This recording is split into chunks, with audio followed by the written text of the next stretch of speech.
Le déploiement en masse des objets connectés est inéluctable. Nombre d'industries traditionnelles vont voir leurs produits se doter de capacités d'intelligence et de mise en réseau, et ainsi se soumettre aux lois de l'économie numérique, déjà à l'œuvre dans bien des domaines d'activité. Or, nous le voyons déjà aujourd'hui dans les médias, la distribution ou le transport, cette période de transition ne se fait pas sans heurts et exige de repenser complètement les modèles d'affaires. Au cœur de cette vague d'informatisation des objets du quotidien, 4 tendances de fond.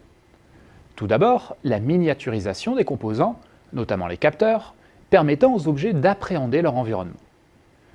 Ensuite, le déploiement du cloud computing, c'est-à-dire l'avènement d'une informatique décentralisée où les opérations sont effectuées à distance sur des serveurs.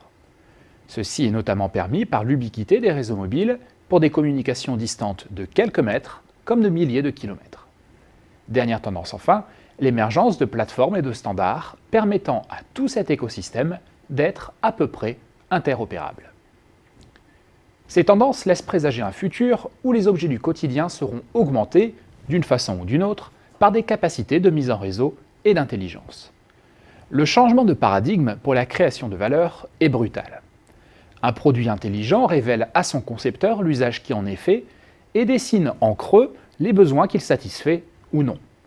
Dans la mesure où une partie importante de la valeur passe par des aspects logiciels, on peut ainsi faire évoluer le produit bien après son achat sur le modèle imparfait certes des smartphones d'aujourd'hui. Le produit n'est ainsi jamais fini et sa valeur évolue au fil des efforts d'adaptation poursuivis par l'entreprise. Le produit doit être bien conçu dès l'origine, naturellement, mais il doit surtout être très réactif. À terme, le modèle actuel de l'obsolescence des produits serait balayé et les produits modulaires et évolutifs seraient consacrés. Ce changement est tout aussi brutal sur les modalités de capture de la valeur. Le modèle de revenu serait dans ce scénario nécessairement différent. Puisqu'il ne s'agit plus de vendre une meilleure version matérielle d'un même produit, il faudrait trouver d'autres façons de générer des flux de revenus continus sur le modèle, peut-être, de l'abonnement. Les points traditionnels de capture de la valeur, comme l'accès à la distribution, à une ressource rare ou même la marque, perdraient de leur pertinence. Il s'agirait de recréer ailleurs une forme de captivité des utilisateurs, par exemple en misant sur l'ultra-personnalisation et la flexibilité, ainsi que sur le déclenchement d'effets de réseau puissants.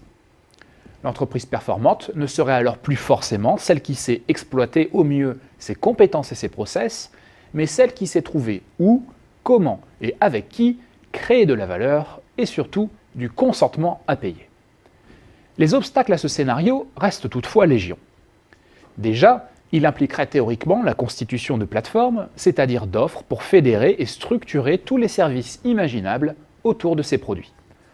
On s'orienterait presque naturellement vers de quasi-monopoles qui donneraient un pouvoir considérable à leurs gestionnaires. Il consacrera également des modèles de revenus, comme l'abonnement et la publicité, qui semblent atteindre la saturation. Autre problème, celui du nombre d'interfaces avec lesquelles l'utilisateur interagit. Là encore, empiriquement, tout montre qu'il ne pourra y en avoir qu'une poignée. Dernier point enfin, et non des moindres, vivre dans un monde d'objets connectés impliquerait de vaincre un grand nombre de réticences et d'inerties, qu'elles soient sociales ou psychologiques.